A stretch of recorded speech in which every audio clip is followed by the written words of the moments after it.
ಕರ್ನಾಟಕದಲ್ಲಿ CBT meeting ಅನ್ನ 11ನೇ ತಾರೀಕು ಹಮ್ಮಿಕೊಂಡಿದ್ರು. ಅದಕ್ಕೋಸ್ಕರ ನಾವು ನಮ್ಮ ಕೋರ್ ಕಮಿಟಿ ಇರ್ಬೋದು, NAC ಕೋರ್ ಕಮಿಟಿ ಇರ್ಬೋದು, ಅಲ್ಲಿ 9, 10, 11ನೇ ತಾರೀಕು ಈ ಕಾರ್ಯಕ್ರಮವನ್ನ ಒಕ್ಕಟ್ಟಾಗಿ ಪ್ರದರ್ಶಿಸಬೇಕು ಅಂತ ಹಮ್ಮಿಕೊಂಡಿದ್ದು. ಈ ಸಿಬಿಟಿ ಮೀಟಿಂಗ್ ಏನಾಗಿದೆ, ನಮ್ಮ ಬೆಂಗಳೂರಲ್ಲಿ ಕರ್ನಾಟಕದ ಜನಸಂಖ್ಯೆ ಮತ್ತು ನಮ್ಮ ಮೆಂಬರ್ಸ್ ಅನ್ನ ನಾವು ಪ್ರಚೋದನೆ ಮಾಡಿ ಎಲ್ಲರನ್ನು ಸಂಘಟನೆ ಮಾಡಿರುವ ವಿಚಾರವನ್ನ CBI ಪೊಲೀಸರು ಅವರಿಗೆ ತಲುಪಿಸಿದ್ದಾರೆ. ಈ ಸಂಘಟನೆಯ ಹೆಚ್ಚು ಸಂಘಟನೆ ಆಗುತ್ತೆ ಅಂತ ತಿಳಿದು ಅವರು ಎದುರಿ ಡೆಲ್ಲಿಗೆ ಹೊರಡೋಗಿದ್ದಾರೆ. ಇದಕ್ಕೆ ನಮಗೆ ಅವರಿಗೆ ಧಿಕ್ಕಾರವನ್ನ ಹೇಳೋದಕ್ಕೆ ಇಚ್ಛೆ ಪಡ್ತೀನಿ. ಎಲ್ಲೇ ಇರಲಿ, ಏನೇ ಇರಲಿ, CBT ಮೀಟಿಂಗ್ ಅಲ್ಲಿ ಏನ್ ಮಾಡಬೇಕು, ಅವರು ಯಾರ ಪರವಾಗಿರ್ಬೇಕು ಅನ್ನೋದನ್ನ ಅವರು ಮರ್ತಿದ್ದಾರೆ ಅನ್ಸುತ್ತೆ.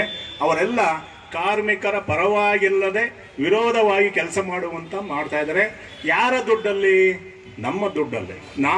ನೀವು ಕೆಲಸಕ್ಕೆ ಸೇರಿದ ಪ್ರತಿ ತಿಂಗಳು ಸಹ ನಾವು PFಗೆ ಕಾಂಟ್ರಿಬ್ಯೂಷನ್ ಮಾಡಿದ್ದೀವಿ. ಅದೇ ದುಡ್ಡು ಅಕ್ಯುಮುಲೇಟ್ ಆಗಿ ಸಾವಿರಾರು ಕೋಟಿ ಹಣವನ್ನ ನಮ್ಮ PF ಆಫೀಸಲ್ಲಿ ಸಂಘಟನೆ ಆಗಿದೆ. ಅದರಲ್ಲಿ ಬರುವಂತ ಬಡ್ಡಿ ದುಡ್ಡನ್ನ ಈ ಎಲ್ಲ ನಾಯಕರುಗಳು ಸಹ 5 ಸ್ಟಾರ್ ಹೋಟ್ಲಲ್ಲಿ ಇದ್ದು ಫ್ಲೈಟಲ್ಲಿ ಬಂದು ಮಜಾವನ್ನು ಮಾಡುವ ಹಣದಕ್ಕೆ ಉಪಯೋಗಿಸ್ತಿದ್ದಾರೆ.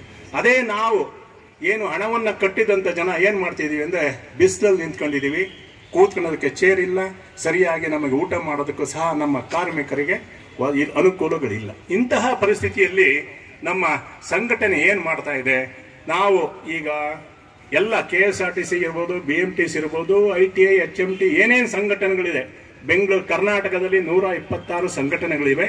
ಎಲ್ಲ ಸಂಘಟನೆಗಳು ಒಗ್ಗಟ್ಟಾಗಿ ನಾವು ನಮ್ಮ ಶಕ್ತಿ ಪ್ರದರ್ಶನವನ್ನ ಮಾಡಬೇಕು ಅಂತ ನಮ್ಮ ಮನವಿ. ಅದಕ್ಕೆ ಸಹ ಎಲ್ಲರೂ ಸ್ಪಂದಿಸಿದ್ದಾರೆ. ಅದೇ ರೀತಿ ಈ ದಿನ 9ನೇ ತಾರೀಕು ಫ್ರೀಡಂ ಪಾರ್ಕ್ ಅಲ್ಲಿ ನಾವು KSRTC, BMTC ಮತ್ತು ಇನ್ನೆಲ್ಲ ಸಂಘಟನೆ ಮುಖಾಂತರ ಒಂದು ಪ್ರತಿಭಟನೆಯನ್ನ ಹಮ್ಮಿಕೊಂಡಿದ್ದೀವಿ. ಇದಕ್ಕೆ ಬಂದಿರುವಂತಹ ಸಾವಿರಾರು ಜನ ಸಂಖ್ಯೆಯಲ್ಲಿ ಬಂದಿದ್ದಾರೆ. ಇದಕ್ಕೆ ನಾವು ಎಲ್ಲರೂ ಸಹ ಆಭಾರಿಗಳಾಗಿದ್ದೇವೆ. ಇದೇ ರೀತಿ ಮುಂದಿನ ದಿನಗಳಲ್ಲಿ ಅಂದರೆ 11, 12 ಸಹ ಇದೇ ಫ್ರೀಡಂ ಪಾರ್ಕ್ ಅಲ್ಲಿ ಎಲ್ಲ ಸಂಘಟನೆ ಕಾರ್ಯಕರ್ತರು ಮತ್ತೆ ಅಧಿಕಾರಿಗಳು ಮತ್ತೆ ಅವರ ಆಫೀಸ್ ಬೇರರ್ಸ್ ಎಲ್ಲರೂ ಸೇರಿ 11, 12 ಸಹ ಇಲ್ಲಿ ಪ್ರತಿಭಟನೆಯನ್ನ ಮಾಡ್ತಾ ಇದೀವಿ. ಇದಕ್ಕೂ ಸಹ ತಾವುಗಳೆಲ್ಲರೂ ಸಹ ಬಂದು ಸಹಕರಿಸಬೇಕು ಅಂತ ಹೇಳಿ ನಾನು NAC ರಾಜ್ಯ ಅಧ್ಯಕ್ಷನಾಗಿ ತಮಗೆಲ್ಲರಿಗೂ ಕಳಕಳಿಯ ಮನಃಪೂರ್ವಕವಾಗಿ ಅನಂತ ವಿಮ್ರವಾಗಿ ಕೇಳ್ಕೊಂತೀನಿ. ದಯವಿಟ್ಟು ಎಲ್ಲರೂ ಬನ್ನಿ, ಮತ್ತೆ ಎಲ್ಲರೂ ಒಟ್ಟಾಗಿ ಹೋಗೋಣ. ಇಲ್ಲಿ NAC ಒಂದು ಏನು, ಅದು ನಾವೇನು ಸ್ವತಂತ್ರವಾದ ಸಂಘಟನೆ ಅಲ್ಲ. ಎಲ್ಲ ಸಂಘಟನೆಗಳು ಒಟ್ಟುಗೂಡಿಸಿ ನಮಗೆ ಕೈಯನ್ನ ಬಲಪಡಿಸಿದರೆ ಅದಕ್ಕೆ ನಾವು ಸಂಘಟನೆ NAC ಇಡೀ ರಾಷ್ಟ್ರದಲ್ಲಿ ಎಲ್ಲ ರಾಜ್ಯಗಳಲ್ಲಿ 28 ಜಿಲ್ಲಾ ರಾಜ್ಯಗಳಲ್ಲಿ ಸಹ ನಾವು ಕಾರ್ಯಪ್ರವೃತ್ತರಾಗಿದ್ದೀವಿ. ಎಲ್ಲ ಕಡೆಯೂ ಸಹ ನಮ್ಮ NAC ಸಂಘಟನೆ ಇದೆ. ಇದಕ್ಕೆ ನಮ್ಮ ರಾಷ್ಟ್ರ ಅಧ್ಯಕ್ಷರಾದಂಥ ಅಶೋಕ್ ರಾವತ್ ಅವರು ನಮ್ಮ ನಂಜುಂಡೇಗೌಡರು ತಿಳಿಸಿದ ಹಾಗೆ ಅವರ ರಾಷ್ಟ್ರ ಅಧ್ಯಕ್ಷರಾಗಿದ್ದಾರೆ. ಅವರ ನಾಯಕತ್ವದಲ್ಲಿ ನಾವು ಈ ಎಲ್ಲ ಕಾರ್ಯಕ್ರಮಗಳನ್ನು ಹಮ್ಮಿಕೊಂಡಿದ್ದೀವಿ. ಇಲ್ಲಿ ಹೇಳೋದಕ್ಕೆ ಇಷ್ಟೇ ಪಡ್ತೀನಿ, ಒಂದು ರಾಷ್ಟ್ರೀಯ ಒಂದು ಸಂಘಟನೆ ಇರಬೇಕು. ರಾಷ್ಟ್ರೀಯ ಸಂಘಟನೆ ಇದ್ರೆ ಎಲ್ಲ ಸಂಘಟನೆಗಳು ಅವರ ಜೊತೆ ಕೈ ಜೋಡಿಸಿದರೆ ರಾಷ್ಟ್ರ ಮಟ್ಟದಲ್ಲಿ ಪ್ರಧಾನಿಗಳನ್ನ, ಲೇಬರ್ ಮಿನಿಸ್ಟರ್ನ, ಫೈನಾನ್ಸ್ ಮಿನಿಸ್ಟರ್ನ ನೋಡುವಂತ ಅವಕಾಶಗಳು ಜಾಸ್ತಿ ಆಗ್ತವೆ. ಇದೇ ರೀತಿ ನಾವು ಸಹ ನಮ್ಮ ನಂಜುಂಡೇಗೌಡರು ಸಹ ಹಲವಾರು ಸಾರಿ ಡೆಲ್ಲಿಗೆ ಹೋಗಿದ್ದೀವಿ, ಮತ್ತೆ ಜಂತರ್ ಮಂತಲ್ಲಿ, ರಾಮಲೀಲಾ ಮೈದಾನ ಪ್ರತಿಭಟನೆಯನ್ನು ಮಾಡಿದ್ದೀವಿ.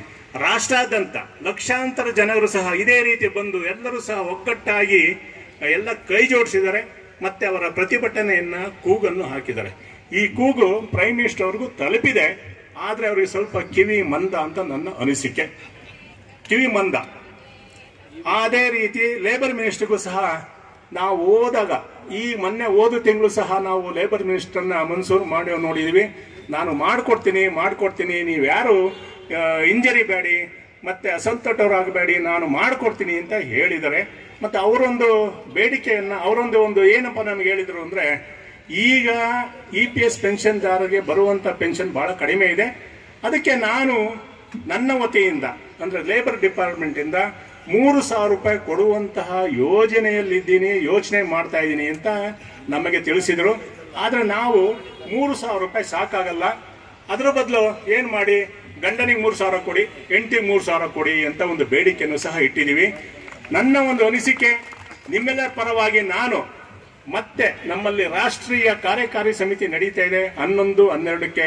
ನಿಮ್ಮೆಲ್ಲರ ಪರವಾಗಿ ನಾನು ಒಂದು ಕರ್ನಾಟಕದ NAC ಅಧ್ಯಕ್ಷನಾಗಿ ನನ್ನ ಒಂದು ಬೇಡಿಕೆ ಏನಪ್ಪಾ ಅಂದ್ರೆ, ಮನ್ಸೂರು ಮಾಂಡವಿಕ ಎಷ್ಟು ಕೊಡ್ತಾರೆ? 3,000 ಕೊಡ್ತಾರೋ, 4,000 ಕೊಡ್ತಾರೋ, 5,000 ಕೊಡ್ತಾರೋ ಗೊತ್ತಿಲ್ಲ. ಅದನ್ನ ಆದಷ್ಟು ಬೇಗ ನಮ್ಮ ಎಲ್ಲ ಬಡ ಕಾರ್ಮಿಕರ ಖಾತೆಗೆ ವರ್ಗಾಯಿಸಿ. ಅನಂತರ 3,000 ಕೊಟ್ರೆ ನಿಮಗೆ 2,000 ಬರ್ತಿದ್ರೆ ನಿಮ್ಗೆ 5,000 ರೂಪಾಯಿ ಆಗುತ್ತೆ, 1,000 ಬರ್ತಿದ್ರೆ 4,000 ಆಗುತ್ತೆ, 3,000 ಬರ್ತಿದ್ರೆ 6,000 ರೂಪಾಯಿ ಆಗುತ್ತೆ. ಇದನ್ನ ಪಡೆಯೋಣ ಅಂತ ನಾನು ನಿಮ್ಮೆಲ್ಲರ ಪರವಾಗಿ ಆಗ್ರಹ ಪೂರ್ವಕವಾಗಿ ನಮ್ಮ ರಾಷ್ಟ್ರೀಯ ಅಧ್ಯಕ್ಷರಾದಂತಹ ಅಶೋಕ್ ರಾವತ್ ಅವರಿಗೂ ಮತ್ತು ಮನ್ಸೂರ್ ಮಾಂಡವಿಯವರಿಗೂ ಸಹ ನಾನು ಮನವಿಯನ್ನು ಮಾಡ್ಕೊಂತೀನಿ. ದಯವಿಟ್ಟು ಎಷ್ಟು ಕೊಡ್ತೀರ ಅಷ್ಟನ್ನು ಕೊಡಿ. ನಮ್ಮ ಜೀವನ ಬಹಳ ಕಷ್ಟಕರವಾಗಿದೆ. ಏನು ಅಂದ್ರೆ, ನೀವು ಕೊಡುವಂತ 1,200 ರೂಪಾಯಿಲಿ ನಾನು ಮತ್ತು ನನ್ನ ಪತ್ನಿ 2 ಹೊತ್ತು ಅನ್ನ ಸಾರು ತಿನ್ನುವುದಕ್ಕೂ ಸಹ ನಮಗೆ ಕಷ್ಟಕರವಾಗಿದೆ. ಅದೇ ತರಹ ನಾವೆಲ್ಲರೂ ಸಹ ವೃದ್ಧರು, 60 ವರ್ಷ 70 ವರ್ಷ ಆದಂತ ಯುವಕರಾಗಿದ್ದೀವಿ. ನಮಗೆ ಅನ್ನಂತ ಬಹಳ ಕಾಯಿಲೆಗಳು ಇರ್ತವೆ. ಏನು BP ಇರ್ಬೋದು, ಶುಗರ್ ಇರ್ಬೋದು. ಈ ಮಾತ್ರೆಗಳನ್ನು ತಗೊಳ್ಳೋದಕ್ಕೆ ನೀವು ಕೊಡುವಂತಹ ಪೆನ್ಷನ್ ನಮಗೆ ಸಾಕಾಗಲ್ಲ. ಅದಕ್ಕೆ ನಮ್ಮ ಬೇಡಿಕೆಗಳು ಇಷ್ಟೇನೆ, 7,500 ರೂಪಾಯಿ ಪ್ಲಸ್ DA ಇದನ್ನ ಗೌರವಿತವಾಗಿ ಕೊಡಿ. ನೀವು ನಿಮ್ಮ ಮನೆಯಿಂದ ಏನು ಕೊಡಬೇಕಾಗಿಲ್ಲ. ಭಾರತ ಸರ್ಕಾರ ಇದಕ್ಕೇನು ಹೊಣೆ ಏನಿಲ್ಲ.